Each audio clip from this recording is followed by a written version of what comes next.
Alright guys, welcome back. This is the last video, part 9 for this series. We're going to be reassembling the watch again.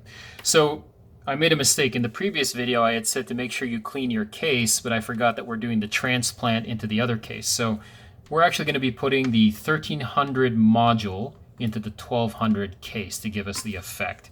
So again, make sure your case is clean. I've already cleaned this one. And then assemble your parts. You're going to have your O-ring here or your gasket. You're going to have your masking ready to go, your spring bars, those 4 screws, and then the backing. Make sure that you have the 1200 backing for this modification because that's the backing, the case back that should go with the Casio Royale. Okay. So the first thing you do is flip this over. Make sure that you know that this is the 12 o'clock position. Get the 12 o'clock position of the masking, put that in. Push down gently with a toothpick. You're going to take your main display or your main module, give it a wipe down, reinsert inside in the correct orientation. Now when you reinsert this, there's a couple parts here that you need to be aware of. Okay. You notice here how we have 1, 2, 3, 4 pushers. Every time you push this pusher in, it should be making contact with this metal tongue here. Essentially, if this is the pusher and this is the tongue, the pusher should be hitting that tongue flush. But sometimes when you reassemble the watch, what happens is they're not on the same orientation. What ends up happening is the tongue lies on top, and so when the pusher goes in, it's not hitting anything. So we need to check for that orientation before we put the case back on. So let me show you what I mean. This is a perfect example. At the bottom here, you can see that we have the pusher, the inside of that pusher just at the tip here, and then you can see it's hitting this tongue, this silver part, perfectly. Now look at the top. We have the pusher here, but we can't even see the inside of that pusher, and you can see that the tongue is resting on top. So you need to push that to the side like that. Okay. Then flip it to the side, double check again here, and this one too. Perfect. And that also helps to sit the watch face completely flush down in the case. Okay. All right, and that looks perfect. Again, we're in our 12 o'clock position. We're going to get our O-ring, and what I like to do, just because we already have it out, is take a little bit of lubricating oil. So in this case, I'm using hops number 9. Put some between your fingers, and then just run it through the O-ring. Okay. Now on the O-ring, again, we're going to look for that part of the O-ring that is a little asymmetric. So you see here, there's a little bit of a dent or a tongue here in the O-ring, and that is going to correspond with this little indentation here in the case. Okay, so we'll put that in.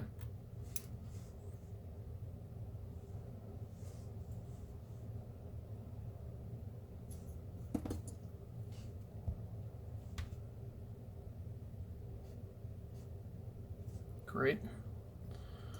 And then we'll take our case back. And this one says 1300, so this is not the correct case back. I need the 1200 case back. That says 1200. Perfect. Put that in. Get your 4 screws.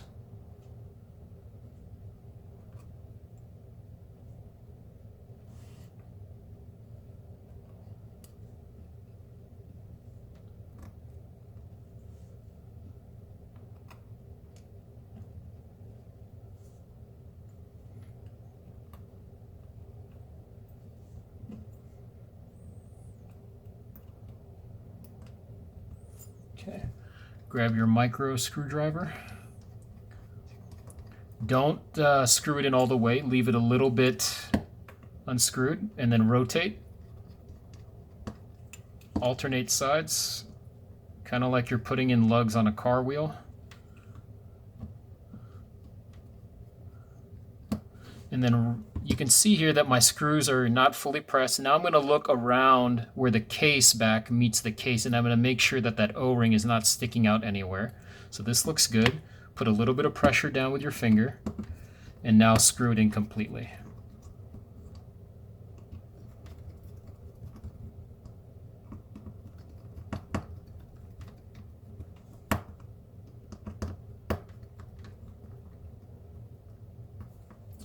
That's it. So now that looks good. Now what we're going to do is we're going to go to our bracelet itself. Usually with this watch, the longer end is going to go to the 6 o'clock position of the watch. So you see how this is longer than this portion? So I know that this side is going to go here. So we're going to flip this over.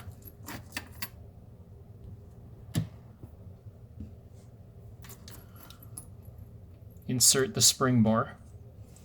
Put one end of the spring bar in while holding your finger on the other. Rest the other part on top. Then you're going to take your, I like to use a toothpick so that way it doesn't damage the case back. And just push that spring all the way in. You can also use your lug tool for this as well. Okay, give it a nice jiggle to make sure that it's in firmly, and let's repeat on the other side. This watch is an 18mm lug width. Okay, it's going to be hidden by the bracelet here, but I'll basically repeat the same thing on this side.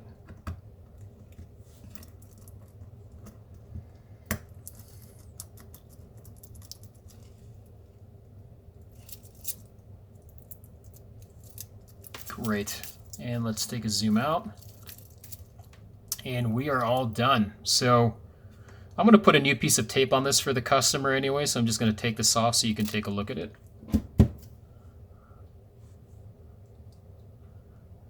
And that looks pretty great.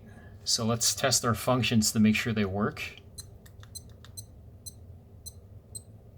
Okay. Let's test the timer. So stopwatch. Clear. And let's look at the backlight.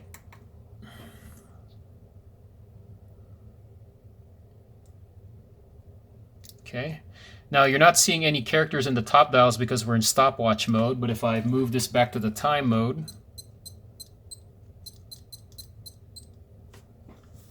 lights off again, and let's take a look.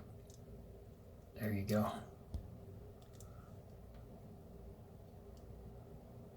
That looks pretty cool. Yeah, I'm so happy with this filter. This is probably the best filter I've ever used. I'm definitely going to buy this again. Again, this is a 0 degree linear polarized filter. I bought this off Amazon. Okay, and then just put the watch here to the side so you guys can take a look at it.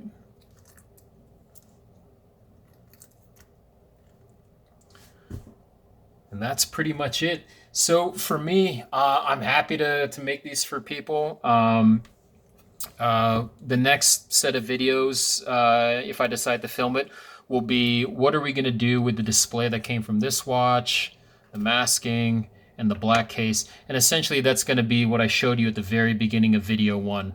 We're going to be putting blue filters for this gentleman because that's what he wanted into the analog clock, and then the rest of this display here. And then we'll put that inside of the black case. And so when he gets it from me, he's essentially going to be getting 2 watches with the original packaging and, of course, brand new watches as well. So hope you guys stuck with it. If you did through this whole long, hopefully not too boring video, thank you so much. If you could give a like and subscribe, I would appreciate it. If you have any questions, feel free to message me down below, and I'll be happy to answer what I can. And if you'd like to order any of these, you can find me on Instagram. I have not put up a for sale listing yet for these, but I will probably in the next week or so with pricing and everything. But I'd be happy to take some orders and get to work on your watches. This one is a tough modification to make for one reason.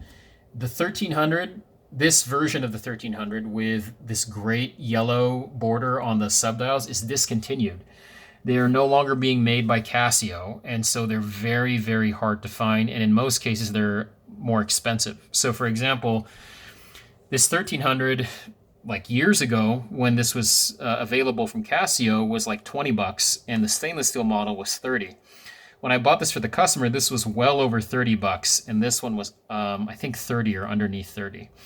So this is not easy to find, which means it's a little bit more expensive, but if you're willing to pay for it, I think the payoff is great. You get this nice contrast of the silver bracelet.